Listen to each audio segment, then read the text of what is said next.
অভিভাবকহীন আমাদের প্রিয় চকরিয়া পৌর শহরের একেবারে মাতামহরী সেতু থেকে চকরিয়া পৌর শহরের পৌর বাস টার্মিনাল, পরে বাঙ্গারমুখ এবং মৌলভীরকুম স্টেশন পর্যন্ত কিলোমিটার জুড়ে প্রতিদিন ২৪ ঘন্টায় লেগে রয়েছে যানজট।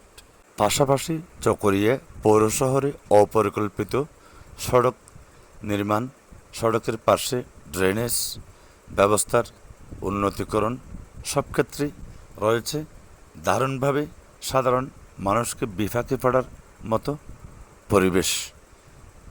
দিন রাত ২৪ ঘন্টায় এইভাবে লেগে আছে চকরিয়া পৌর শহরে যানজট, যেন দেখার কেউ নেই।